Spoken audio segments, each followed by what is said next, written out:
Hi, welcome to another episode of New South Rising. I'm Evelyn BruMar, founder and executive director of Casa BruMar Foundation, and today's episode is the Queer Table. Let me introduce you to our guests. Our first guest is going to be Gershom A, Young, Esquire. Thank you for being with us. Our next guest is going to be Amy Cannon with Equality Prince William. Thank you for being with us. And our next guest, but not our last guest, is James Cornwell with Fuck Your Pride, Warrenton Pride. Thank you for being with us. So stay tuned and learn and listen about what we do and how we serve our LGBTQ community and what the needs are of our community in Virginia. And also, we want to invite you to stick around because we're going to have a gay old time.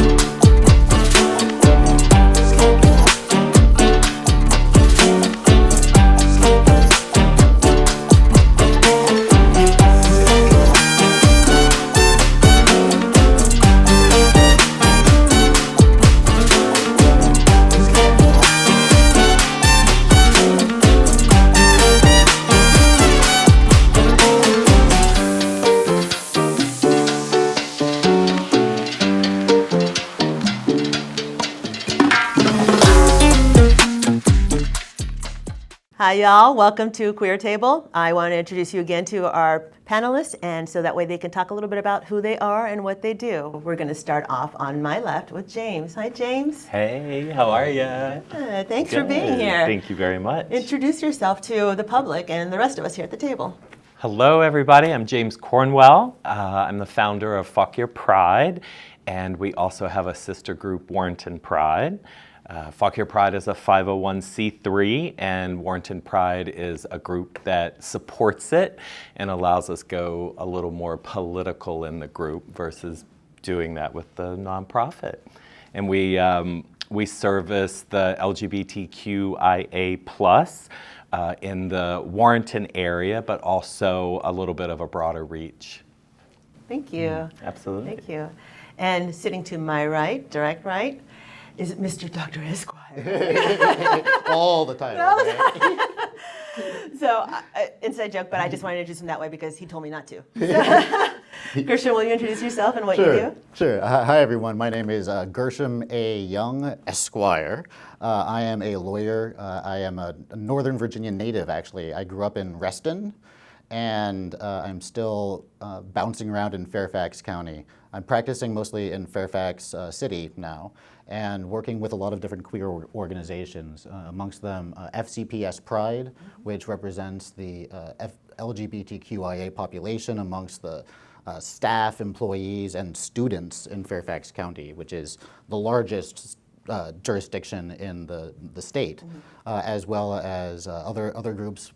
I'm a Jew myself, so I am working on a group at my temple with my rabbi's blessing, and I double dip on religion. I go on Sundays to the Metropolitan Community Church of Nova as well, and trying to work with the whole swath of the community, those that have been affected negatively by religion, as well as those that are trying to embrace it now, but also people trying to bring our queer lives together. Yeah. And yeah. So, quick question before we move on to Amy. First is, you can't have too much faith, right? Amen. Amen. And the second thing for people who don't, who are seeing this but don't know why, can you explain what's in your hair? Yeah. So I'm wearing my rainbow yarmulke. I wear it every day. I love it. It's a hand knit by a friend of mine, and it represents not just my religious faith that God is always above me, but that rainbow represents the community that we come from, and how there's so much beauty in our community, and I really hope to stand out and honestly be a role model for other people to be able to share their views and to feel like they can come out. That's awesome. So I just wanted to make sure that that we all knew that how blessed you are because nature is always with you too. Bring a little bit of the outside indoors. Absolutely. Let's keep it natural. There we go. Because gay is natural. Amen. Thank you for being here. And our next guest here at the Queer Table, the most fabulous woman I know in Prince William County, Amy. Amy, will you introduce yourself and what you do? My name is Amy Cannon. I am the Secretary of Equality Prince William. I've been with Equality Prince William for almost 20 years. Equality Prince William is one of the older LGBTQ organizations in the state. And we do a lot of social activities just for people to have a place where they can be themselves and feel comfortable to be themselves. I myself am an ally and a mama bear, although my child is now in her 30s. But that is what brought me into the community, was finding safe places for her. And that's why I do what I do. Thank you for doing what you do, and thank you for being here. Thank you. Okay. So what this roundtable is going to be us asking questions of each other and how we advocate for each other's community, relevant community within their miles that we live within, but it's the larger LGBTQ community in Virginia. And I'm going to start with Gershom here because I wanted to talk to you about it wasn't until 2020 that the Virginia Values Act included LGBTQ people as a protected class under SOGI, sexual orientation, gender identity. Yep. Since you were a native of Virginia, and when I moved to Virginia, I faced discrimination until the law changed, and then I became a human rights commissioner and was making sure that other people didn't get discriminated. Yes. See, you always pay it forward. Pay it forward. That's. So I wanted to ask you about how you've seen the way you serve the community change as a lawyer. No, it's really been fascinating because right now we have more rights than we've ever had before. Growing up in Virginia, I expected it to always be a deep red state. I thought that I was never going to be able to come out. I thought that I was going to lead a boring ass life, and I did not imagine that we would be able to have as many rights as we do now. The problem is we still have a lot of the memories of so much trauma, and especially, and these are memories that are common to people throughout the South. The way that our government is actually structured throughout the South with lots of main control in the state capital means that local areas don't have the power to be able to support their own local culture, any sort of communities that are growing there. So whether that be the LGBTQ community or any the Latino community, African American community, the Ukrainian community. My family is Ukrainian, and it's made it very difficult for any group outside of the ruling white heterosexual cisgender Christian male, and it's really tragic because we can do so much. There's so little to be afraid of comparatively to what we had in the past. We are not going to have a government that will come in and throw people in jail for wearing fabulous heels, right? Wait, he shared his? Oh, yes. Right? Very Yes. fabulous. Exactly. So we need to get people to get out there and to be able to vindicate their rights. Yeah. You've lived in Virginia for how long? All my life. So how did it, when that law Very changed? few years. Yes. 18, Because you're like 19. what now? 19? You got to be at least 21 Totally now, because you don't 21. break the law with drinking. Not at all. So how did it change for you once the law got protections? How did it change for you and how the people you serve? Oh, wow. Huge, right? I think people had a sense of feeling a little bit more comfortable. You still have your pockets where there's concern and there's, the bullying happening or just the feeling that you don't fit in. But with the change and having protections, at least people could take a deep breath, you know, and feel like, okay, well, if something happens, I can actually, you know, take action, or I have people on my side, so that, you know, you feel a little bit more confident and you feel a little bit more safe, for sure. And you can actually feel like you can be involved with the greater community. Absolutely, yeah, without question. And you know, growing up in Virginia, and actually I grew up in Warrenton, Virginia, it has changed so much. And that feeling that you had, you know, living in a small town, and even at my age, still being scared at certain points with things happening, it's a great feeling to know that you can sort of, you have something there, you know, you have a little safety net, like, to help. So yeah, it's pretty amazing. Yeah.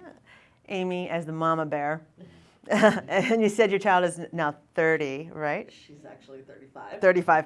God, I was just trying to give her some credit here. So that means when she was coming up,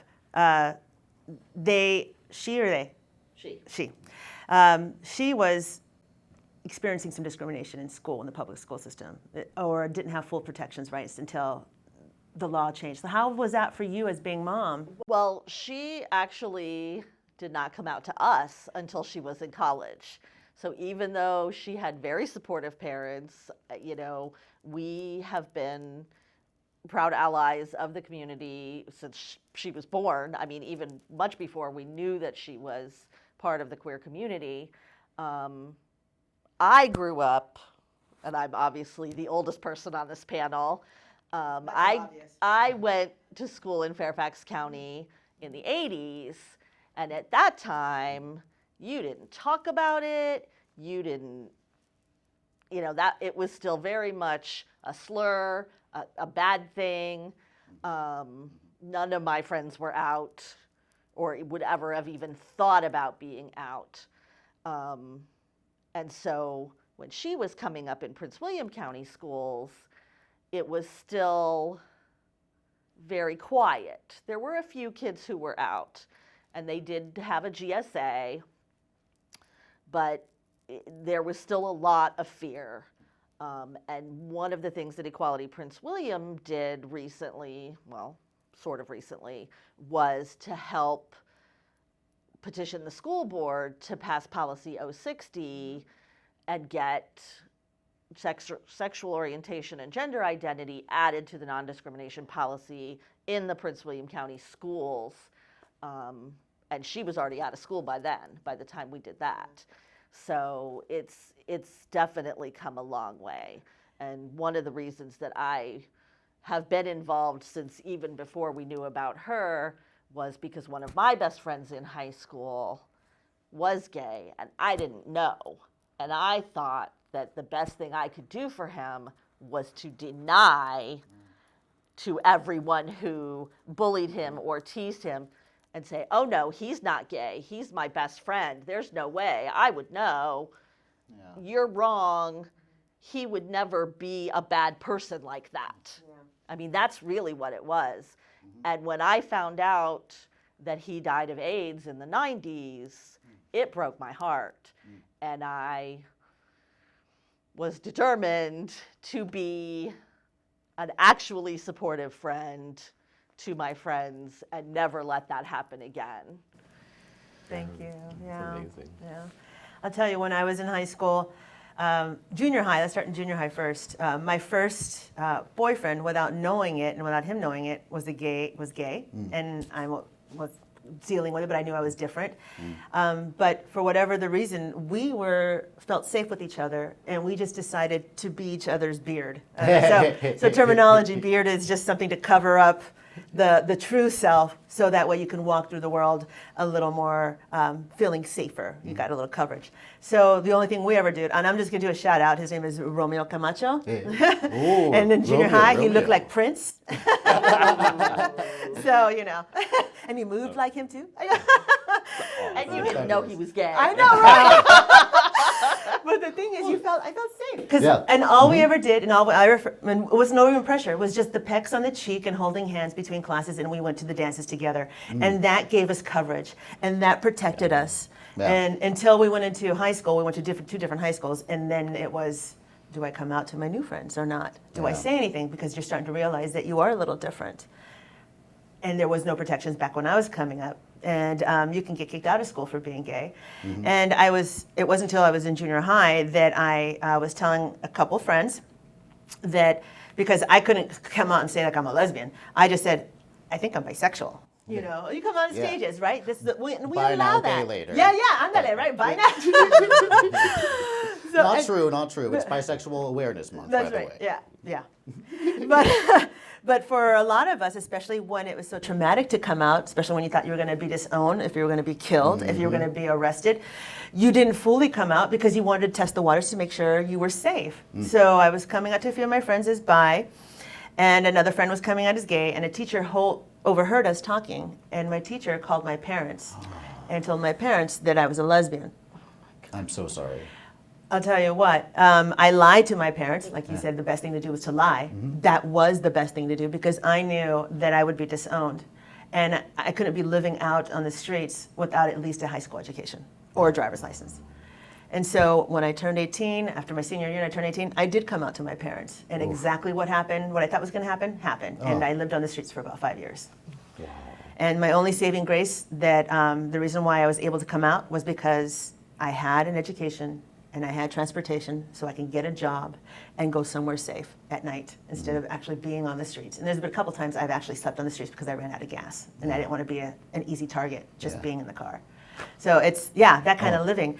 So when growing up like that and then coming to Virginia, this was back in late 80s, early 90s, and then coming to Virginia in 2013 and 15, and it was basically like living like that in San Diego back in the early 90s, late 80s, early 90s, and I was thinking to myself, what country am I at?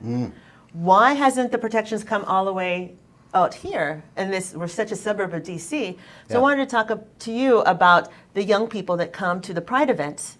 How do you see having Fauquier Pride, Warrenton Pride, help them be stronger queer individuals in the face of discrimination or also just maybe oppression? Wow. Well, first off, the word queer, when I was going to school at Fauquier High School in the 80s, Fauquier High School, and yes, queer was what I was bullied with, right, all through junior high school and high school. So one of the things that in recent years and starting Fauquier Pride and looking at the trends in the world and in our community, the younger generation and the families that are supportive that reached out to us as soon as we started the nonprofit and doing all that, they gave me courage because I took back the word queer. And that was emotional. I mean, that was very emotional. Like it took a therapy is amazing, and also just listening to the younger generation and what people are saying, and like it's okay to say queer. And that was really difficult for me. So just that part of the embrace and listening to the younger generation and people talking and coming out to the events and what the families are saying, really just life-changing, because you have trigger words, things that have happened to you in life, and that was one of them. And it was really difficult for me to use that word in talking about the queer community even. It was very, very difficult. But the community has been fantastic, and I had parents reach out to me even before some of the youth did, emailing and going on the website saying how thankful that they were, that there was a presence like in the town, and they started seeing the rainbow flags, and they started seeing us doing the flag raising and the proclamation, and the mayor was a part of it, and the people showed up. And that was all we needed was to see the community embrace it and that change. Do you know, and it's if we don't give the outside community a chance to show up, then us LGBTQIA plus people will never understand and fully recognize how we do have support and we don't have to be afraid, or that we can rally the support so that we can change some of the laws to protect more people in the LGBTQIA plus community. Right. So I think us having courage to step up and do something like that is what's gonna help amplify and move the protections.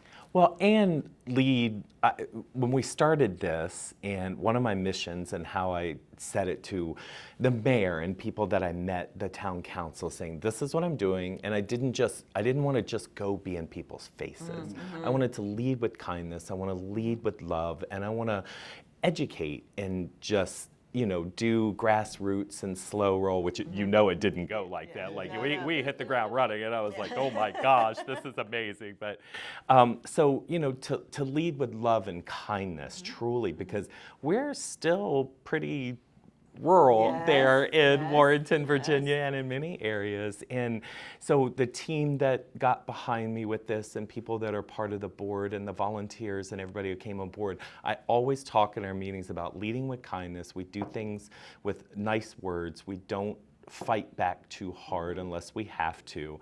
And it works. And that's really, truly what has helped the community embrace it without a lot of, people protesting.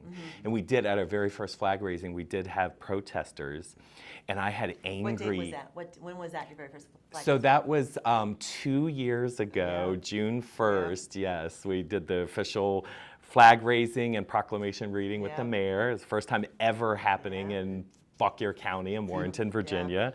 And we had protesters, and they were God-fearing, and they were protesting out there. And I had angry people. Even the mayor was mad. I mean, he was just like, oh my gosh. And I'm like, no, let's have a conversation. It's hot, let's give them water. If they're hungry and they're out there the whole entire time, let's give them some of our rainbow cake and see if they eat it, right? Eat the rainbow? And I said, so please, yes, let them eat cake, right? So please, everybody that was there volunteering and helping, don't address it. Let's give them water, give them cake. And they did, and they ate the cake, and they drank the water. And they came across the road from where they were standing, and they talked. Right? And that, to me, is what it's about in a small community, trying to help and trying to lead without fear. Do it through as much kindness and love as you can. So. I was going to say in Prince William County, so when you were talking about the school system and changing the policy, I was there too, and a bunch of us who are now human rights commissioners, who are delegates, who are state senators, also people who are running for Congress in Virginia, were there when we first started making the movement. And so what I was trying to say is that when we first passed LGBTQ Pride Proclamation in Prince William County, it was a majority homophobic, or homophobic, not confused. Homo-confused board, that's what I'll say. They just never really interacted with somebody from the LGBTQIA plus community. So I remember all of us were coming up and telling our stories to the supervisors, and I was meeting with a lot of them behind closed doors in their offices, and so they get to know what our intentions are. We're not here to start a fight or to start a war or to destroy our county, but it was just to make sure that those who were too afraid to participate in government or actually support you, because there might be policies that that you are trying to do, or budgets that you're trying to pass, are not going to do it if they feel like you're going to attack them and their families. So for the first time ever, it was in 2018, right, that the Prince William County Board of Supervisors passed LGBTQ Pride Month. And that was just shocking because the majority of the board, 5 Republicans, 2 Democrats, and I've got 3 Republicans too. Fabulous. Yeah. And it was joint effort. It was kindness through patience and gentle leading, and then it was through the front, like, what's wrong with you? Why are you bullying our kids? And I will say that Equality Prince William had been petitioning for that for a very long time, and kind of we loosened the jar cap for you, Evie. I know. I like to say it came in, kicking the front door down, and then kissing boo-boos because they were behind the door. Sorry. Ask for forgiveness later, That's rather right. than keeping That's yourself right. from doing things. And that's one of the big things that in Fairfax County I've been seeing. There are so many people that, first of all, in Fairfax County is 1.2 million people, Yeah, right? But we have very few LGBTQ organizations for the community. There's just one LGBTQ private library that's been started up by a good friend of mine, and they have their second annual gala in a couple of weeks. It's very exciting. But the particular nature of this area is interesting. So I like to think of it, we're in the heart of empire, right? Here, DC, the Hill. well, no, exactly. Okay. Like where none of people don't end up around DC if you're unambitious. Right. Like right? I mean, look at us. I'm not everybody's cup of tea, but I'm somebody's shot of tequila. Exactly, right? So it's no mistake that you've ended up here. But Right. I grew up here, right? I was the children of ambitious people that came to the area, and it's tough keeping up with all y'all ambitious people. And it's so many people are just struggling to get by and lead their lives. They might be working in some high level of government, but they're still an average person just trying to figure out how they're going to keep their job, how they're going to get groceries on the table, how are they going to get around, because honestly, traffic here, woo! And it's hard to get them to look away from those big concerns sometimes, to realize that they need to really thrive as a queer community here, that we have to come together and do more than just exist as isolated islands. Right. I mean, so the other thing I wanted to talk about is that how we have actually added color to Virginia. And when I say colors, because we have to be able to darken and then amplify our auras and our energy so that we can participate with the larger community. And once we got some safeties put in place, we're just like, ooh, watch us shine. So you also, Manassas, with Equality Prince William, Manassas had their first Pride Festival a few years ago. Can you tell us about the first one and then what happened at the second one? So we kind of took the dark time that had been happening in the country, and we decided that, queer people especially were feeling very attacked from the federal government, from the state government, and we just decided we need to be more visible. We need to really get out there and say, you have a support system. You're not the only one in Prince William County. There is a big LGBTQIA community in Prince William County, and we need to let people know that. So we had our first Pride Festival in the heart of Old Town Manassas, right at the Harris Pavilion. Yes, Manassas is a real town's name. Most of you will know it as the site of a couple of little battles in the Civil War. Or not too long ago, big court case where a wife bobbit something. Oh. I wasn't bring that up, but okay. Sorry. But we chose that location because we wanted to be visible. We wanted people to see that we're not dangerous, that our community is safe for their children to be around, for the kids who are still in the closet to see that there are adults who are not just surviving, but are thriving and having great lives as out, proud adults, and that is a thing that you can achieve in your life and be safe and have support. And so that was very important to us to have it in that location. And that first year, we did not have any protesters.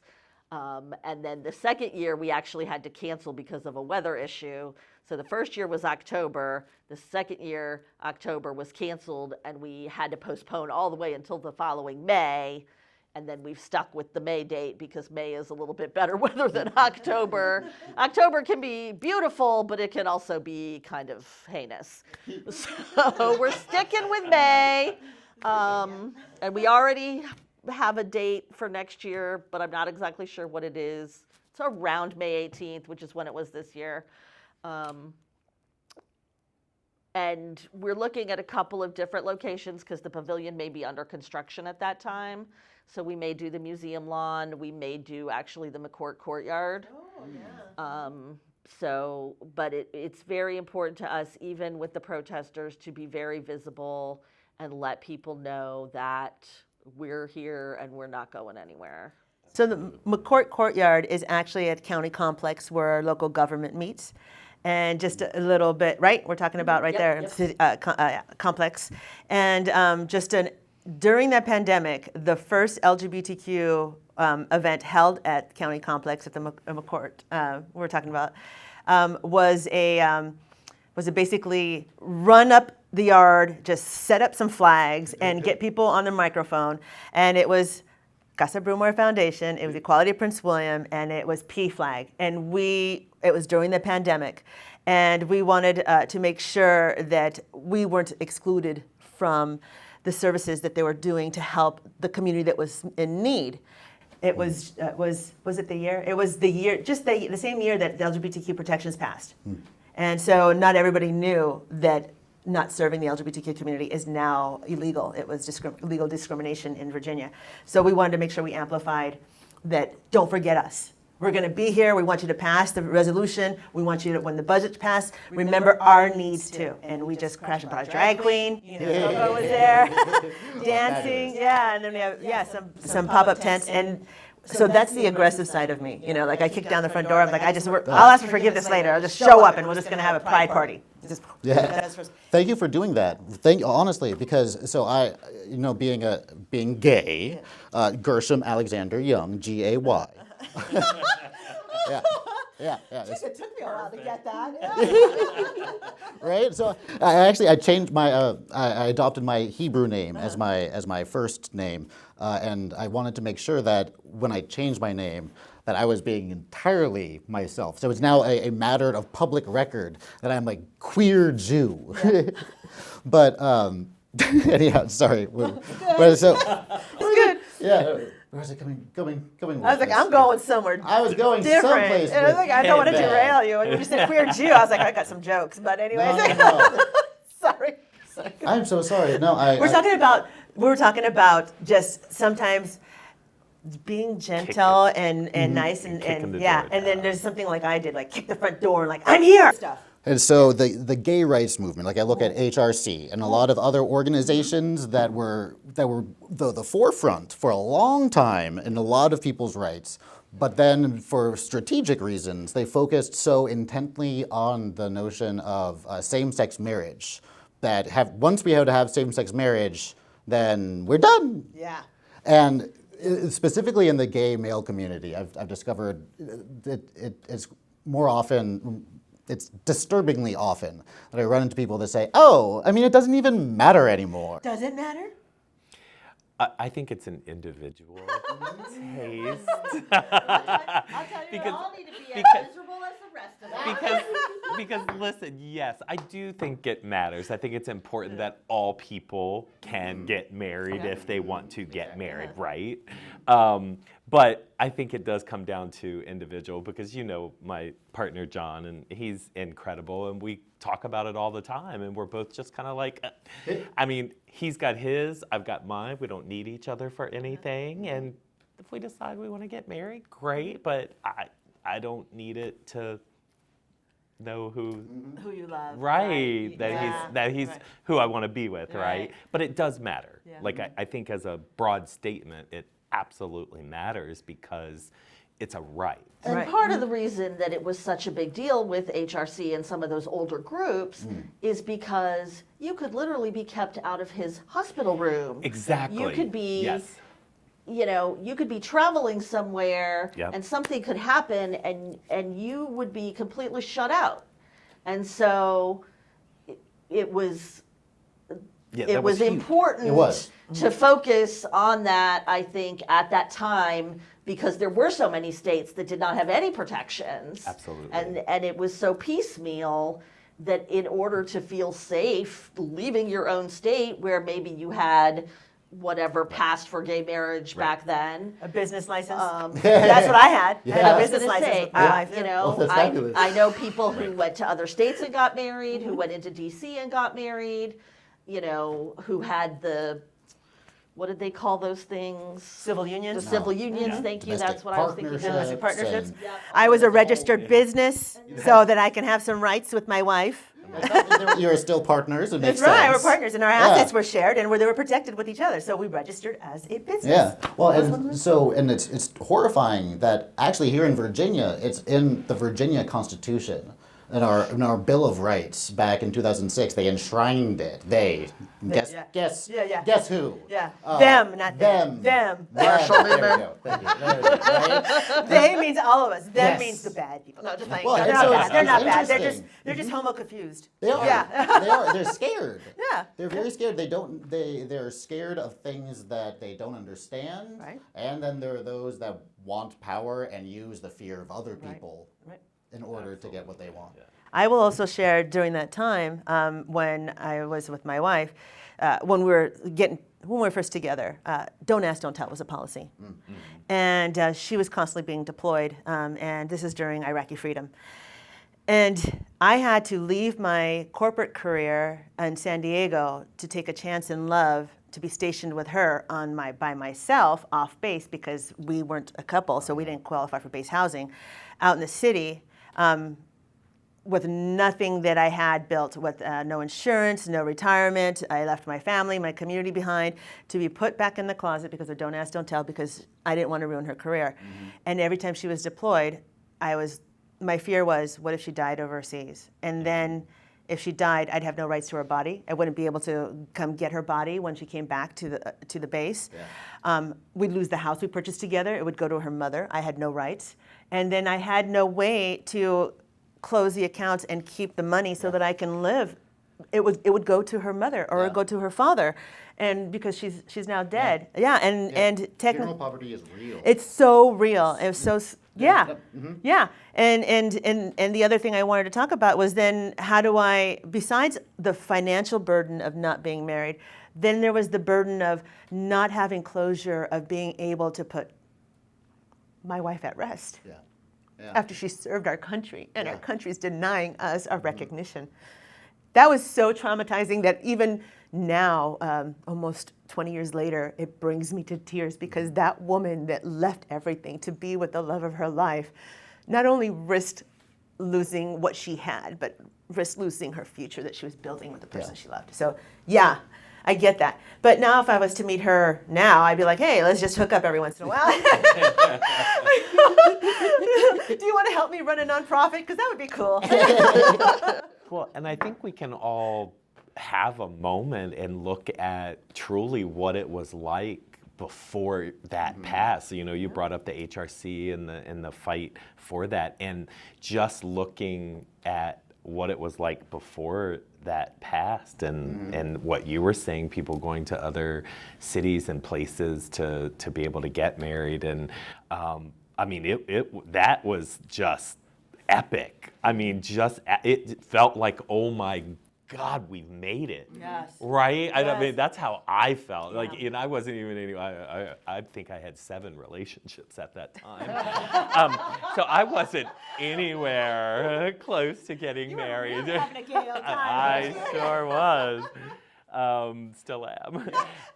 And it seriously, I mean, our friends got together and we had a big party and like everybody just really, I don't know, it was just so epic, and it feels really good to talk about that here, right? Because we get lost in our lives and we forget about these pivotal moments. And you said that about Equality Prince William, and I said that, and I did a talk to town council and for Ignite Fuck Year. And in my talk, one of the things I said is standing on the shoulders of people that came before us. And for me, for starting Fuck Your Pride, it wasn't just about the queer community. It was about the women's rights. It was about the movement for Black rights, for everybody's rights. And taking a look at that and a piece out of all that playbook to get to like those pivotal moments, incredible to think about. we've got a long way to go, but incredible to think about where we've come. But also, when people say voting doesn't matter, everybody's the same. No. No. We at this table know that is not true. Oh, And- man. Not. and I can't urge people enough that you think one vote doesn't matter, but in the state of Virginia, there was an election decided by the flip of a coin because it was literally tied. Yep. And I'm telling you, every Yeah. vote matters, and the parties are not the same. And the Equality Prince William is a non-political organization. Casa BruMar Foundation is a non-denominational, non-political organization. But I urge everyone to look at the candidates and what they have said on the record about the community. Yes. And I just want to say, as an ally, you've heard me use the words we and us, and this is my community. This is my chosen family. And I've heard people say, you don't get to call yourself an ally. You have to have that title given to you, and I have had that title given to me by the people in my life, and I take it very seriously, and I promise you, when the stones are thrown at the community, I'm going to be right there in the front of it. I love that, but I want to add to that too. If we can explore our identities and call ourselves however we identify, then you should too. You don't need somebody else's permission to tell you're an ally when you know in your heart and your soul that you are. Don't wait for somebody's permission. Don't allow them to give you permission. And I say, I know who I am, because I know who I am. Yeah. You know who you are, Yeah. right? And I know you know who you are. You're a lot of faith. Gotta have faith.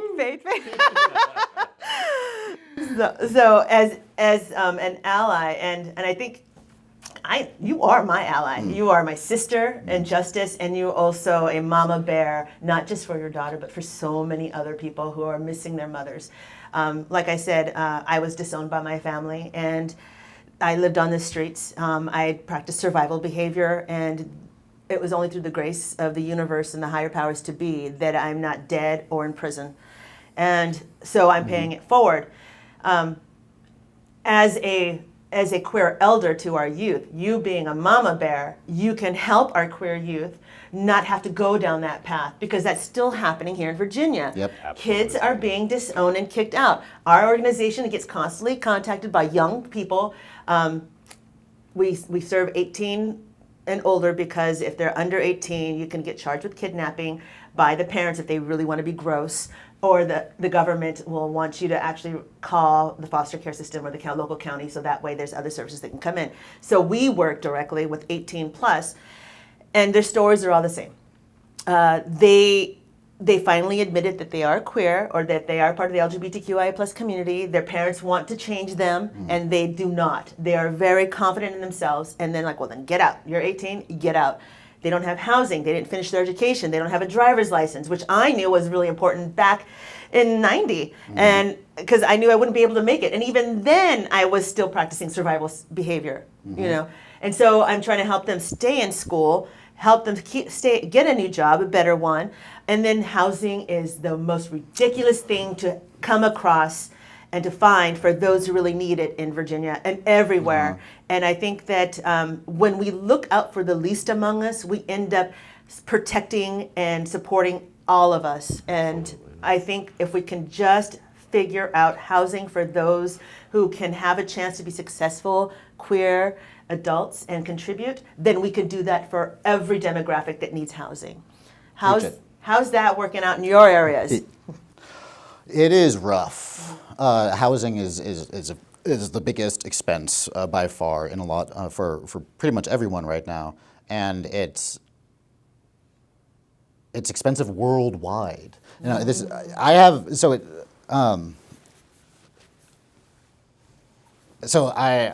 a big nerd, right? And so it's amazing. I am. You could tell, right? Right. So we have the best healthcare in the world now, in the history of mankind. Yeah. But that means we have more people and healthy people that we're all trying to live our lives. And it's scary because it feels like that we don't have enough space to do that. But that's not the case at all. The way that we've been living so separated from each other, especially what happened to a lot of us during the pandemic, where we think that interacting just on our phones is sufficient. Now, we live in the same spaces together. And we really do need to look out for absolutely everyone. I know my temple has been interested in working with the county to set up some lower income housing on property that the religious institution owns.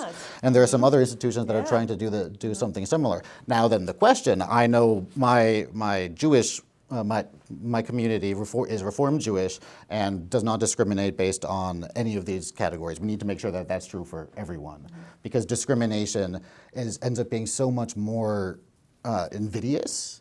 If you deny someone their God-given rights, not only do they not get that thing, then you feel it for the rest of your life. You feel that shame. And that feeling that, wow, the world is mean and scary, and when we can work together to make things better. Yeah. Absolutely. What are you running across out in Fauquier, Warrenton area? There's been a few. There's a homeless shelter that's there, and they obviously have anybody come in that's in need. As far as the queer youth, we haven't had a lot, but between the Fauquier Mental Health Association that I work with closely and some of the high school allies that are there, there's been a couple of people that have come out and the parents have kicked them out of the house. And so they're working with it because we don't really have anything for younger kids, right? The 18, 19 is is what's available. And I think one of the people that I heard about was 18, but still in high school. So that was a difficult one. It's interesting. There's a lot that needs to be done in that part of what we do. The future is bright. Hopefully we can, as we grow, we can see where we can take that. Yeah, maybe there's a way for us to collectively organize and buy properties and turn those into rental units, like affordable rental units for LGBTQ youth, also while they're finishing their education and getting a better job, getting their driver's license, updating their birth certificate or their identity, or just trying to gain control over the trauma that is ruling their life because they've just been disowned and have been living on the streets. The mental health is a huge part of it. So that is definitely something. It's great support in Fauquier County and in Warrenton, and we're working on, helping all the groups to get people the care, whether it's sponsoring, the therapy sessions for them, making sure they're paid for, so people don't feel like they can't even get the help. That part of it is incredible. So much help. Good. It's so much help. We need a safe space to talk and work through our issues. Absolutely. As a mama bear, have you taken in any of your daughter's friends during stressful times where they didn't feel safe at home?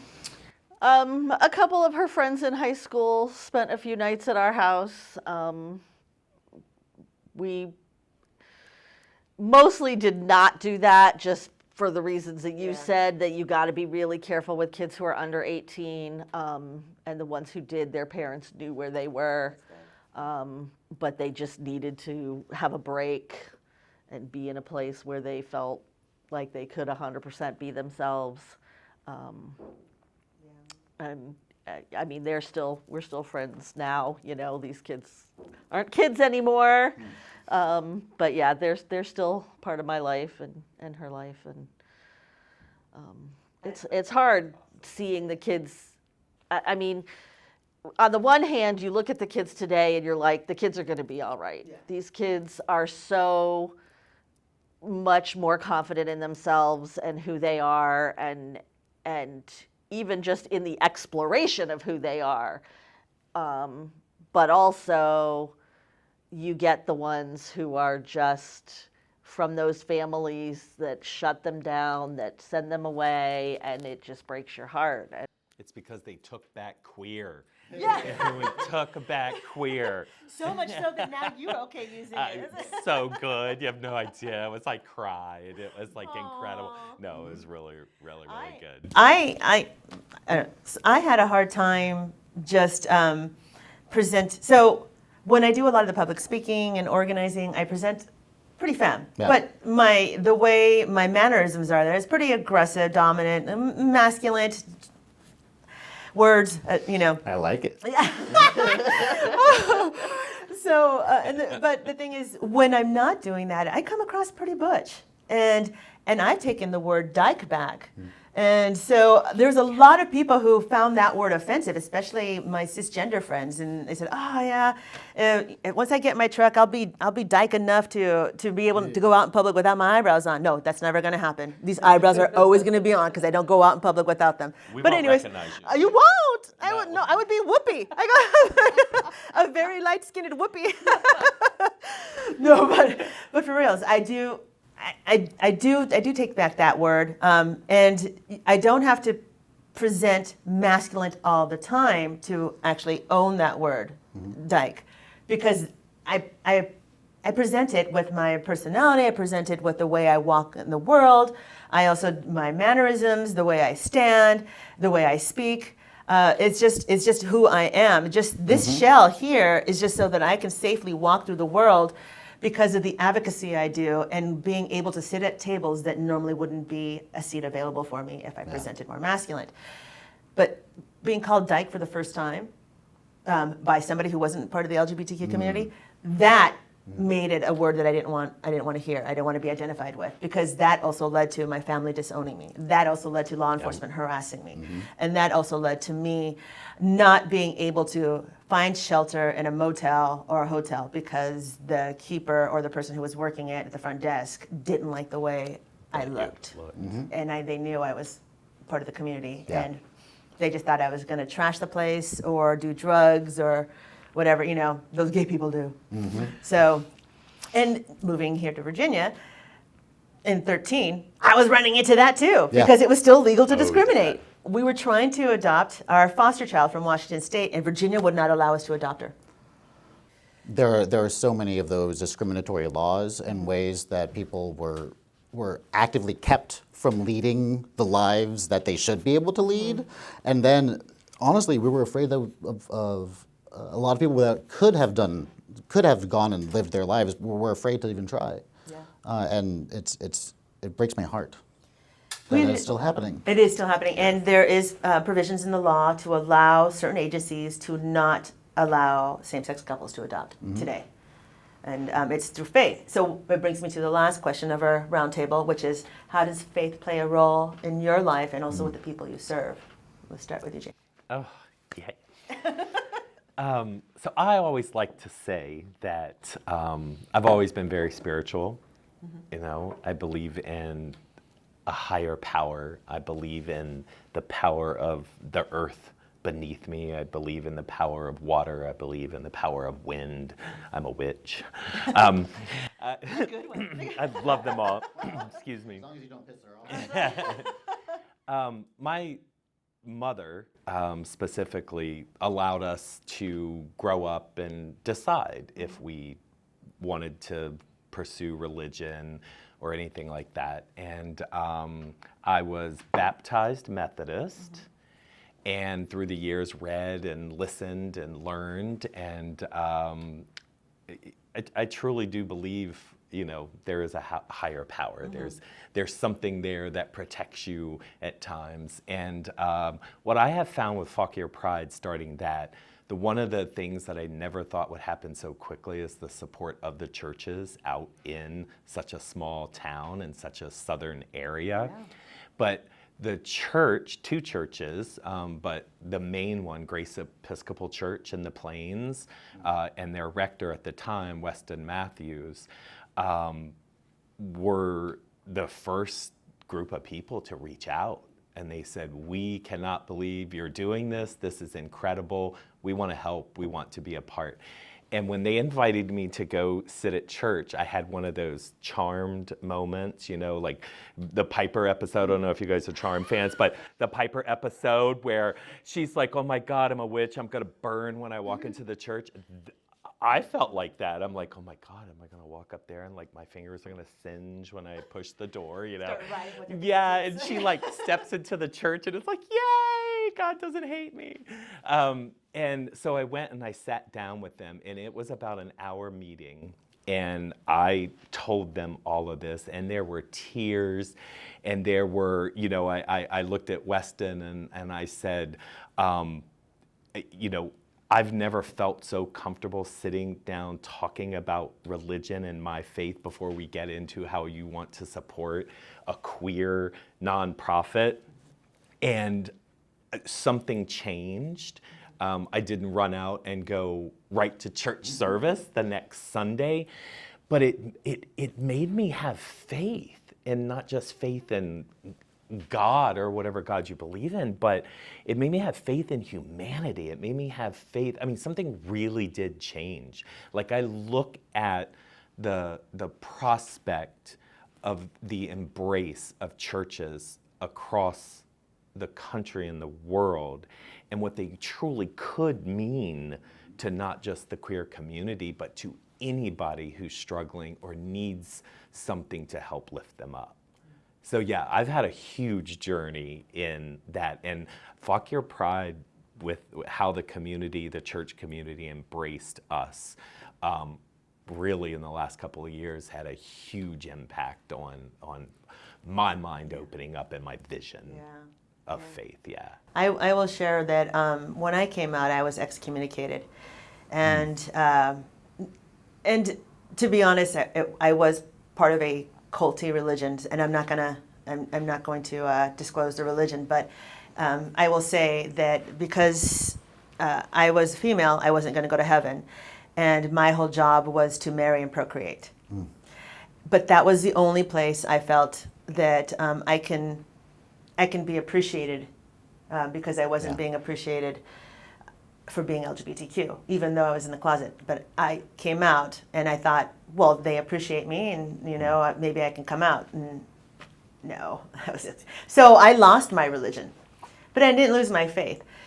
And so I will save the rest of the conversation of that afterwards. But I wanted to go to you, Amy, first, because I don't know if you are spiritual or religious. But could you share your journey? So actually, I'm an atheist, and I grew up evangelical Christian, and it has been a very long journey. But I will say that Equality Prince William also has had very supportive churches, Congregation Ner Shalom especially in Woodbridge. We've been doing a lot of different things with them, co-sponsoring events and things like that, and they've been fantastic. Reverend Bowling has been fantastic. Brew in Old Town Manassas has done stuff with us. You know, and it's been an interesting journey for me, because part of where I am today is because I grew up believing that gay people were evil. Gay people were sinners. Gay people chose to reject God. And so when I met some gay people and discovered that they're just like everybody else, I was like, wait a minute, this doesn't make any sense. Why would a loving God afflict this terrible thing on people and then punish them for it?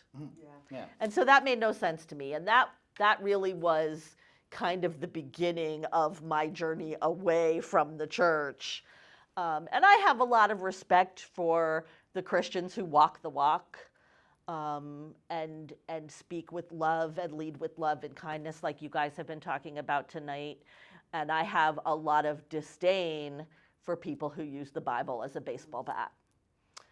And I have seen that a lot in my life, and I've seen it very much wielded against the community. And so that really has informed my decision that I really don't think that there's a creator or whatever, because an all-loving God shouldn't allow so much suffering. And I know that there's lots of theological support for that, and I know we don't want to get into all that today. But it's all you though. It's your relation with faith and religion, But also, or none of it. But Exactly. also, as I see it with the community, and for Right. me, a big part of it has been the damage that has been done to the community in the name of all the various religions, and they all have a lot to answer for.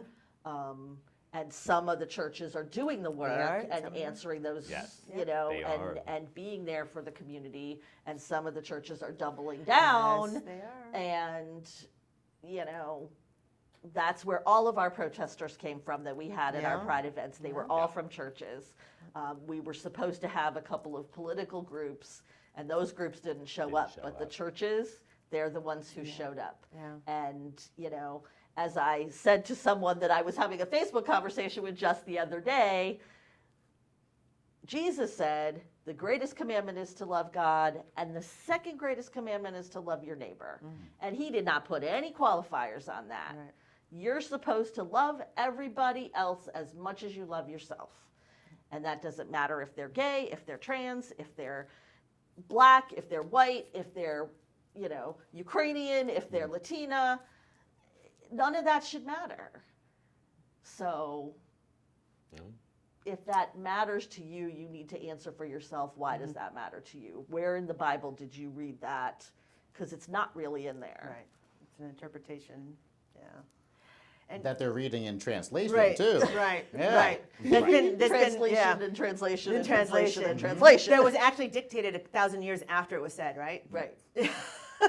So, but Mr. Faith, Mr. Yeah. Spirituality here. Yeah. Tell us the journey that you have gone through here with the transition of protections with your faith, and how did it amplify it? What's going on? Yeah, no, I'm a man of really deep faith. I think you can probably tell, but it's been a lifelong journey. So I grew up in a family that was mixed. My dad was Baptist. My mother was Ukrainian Catholic. So Ukrainian Catholic is like spicy Catholic. It's a lot of the same religious dogma as just general Roman Catholicism, but in Ukrainian.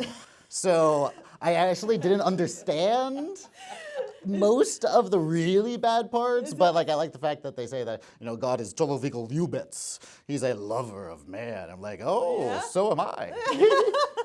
Amen. Yeah, right? And you do it with dance, right? You do it.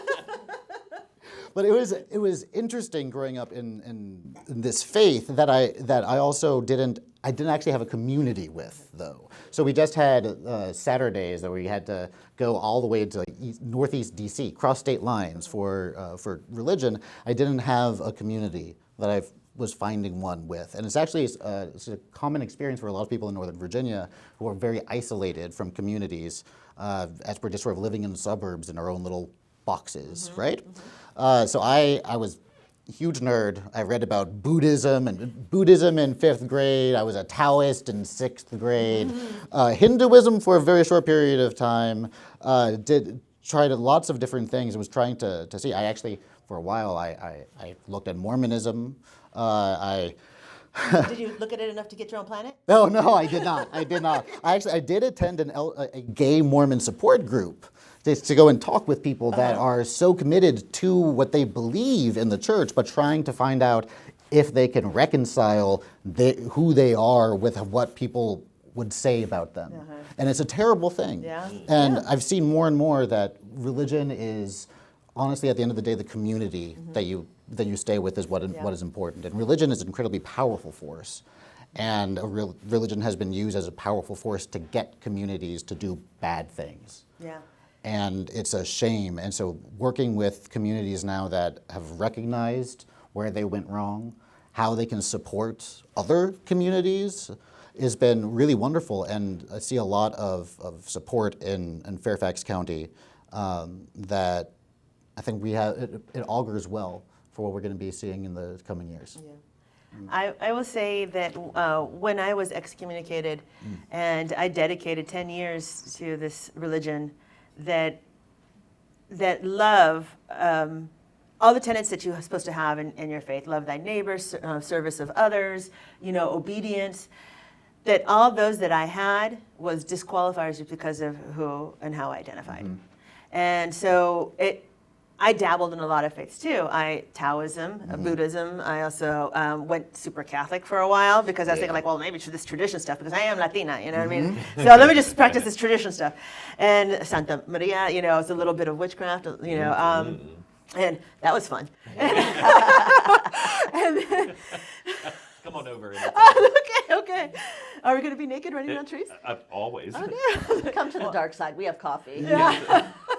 How about tequila? But I was doing all that, and then I would visit many churches and many faiths because not only were some of these welcoming, but they wanted to convert me. And so let me learn about you. What if I convert? What am I going to get? Am I going to get a planet with the Mormons? Am I going to be able to go to heaven and be one of the warriors for God, or am I going to just be on earth and be resurrected, live in paradise with all the animals? I was just like, what's going to happen? Because everybody's belief is a little bit different of what their interpretations of heaven is, or being a good servant. So what I just took was everything I learned from the Eastern philosophies, the Western philosophies, and very, very traditional and ancient religions. Was just the basics, and it's the tenets that I was already doing when I was in that religion that was kind of cultish. Service of others, loving, you loved the people in the church unconditionally, but I expanded that to everybody else. Kindness, so one of our hashtags for Casa BruMar Foundation is lead with love. And so that's the first thing we do, but then, because I grew up Mexican, I also, if you're not listening to my love, I have a belt and a paddle, and, I got my hands, just like, yeah, but not enough to be put in jail, okay? Only if you're consenting. Was consent given? Yes, it was, and they had a good time. I consent. You consent? Then I'm coming to the next bonfire.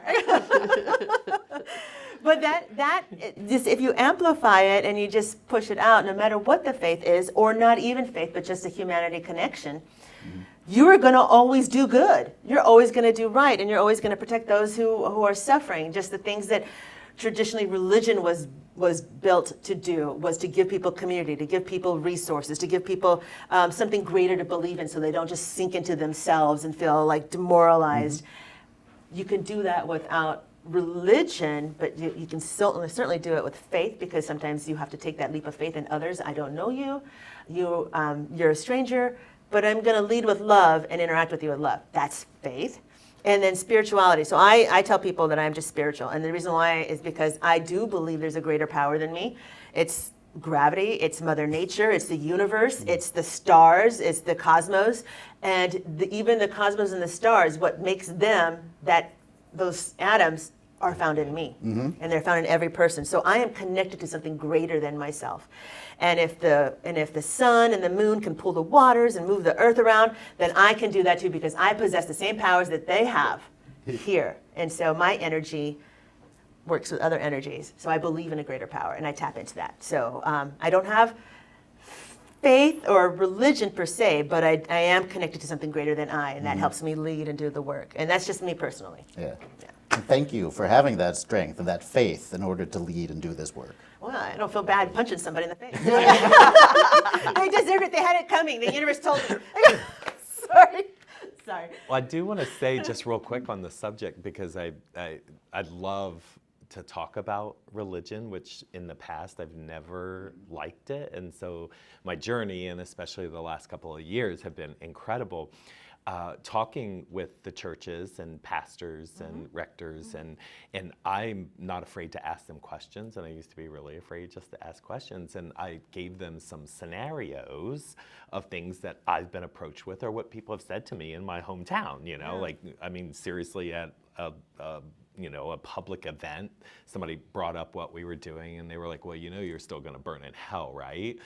And so I'm just like, oh my gosh. So through learning a little bit more about the churches and faith and what these welcoming people believe in, I've been able to get the best comebacks and the use of like faith and truth and it drives them absolutely insane, and I love every second of it. Is that evil? Is that That's using the force. yeah. So one specific, and I won't go too long on it.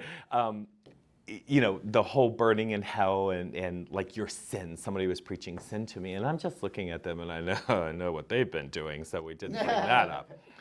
So because their sin is different than mine, right? Because I'm gay. Yeah, well, that too. So I listened, take it all in. I'm like, okay, and I said, well, you're preaching to me about this, and I'm sorry you think I'm going straight to hell, and I mean it sounds like kind of fun, but how do you know what my faith is? And they looked at me, I've done this more than once, and they're like, oh, well, they have whatever story it is, and I'm like, but you say I'm a sin and I'm going to burn in hell, but if your faith is true, you should know that I've been baptized. So doesn't that mean that I've been forgiven and I'm saved? Sends them through. Don't you twist our words. And I just smiled. I'm like, I'm not. Have a nice evening. And I take that on home and chew on it.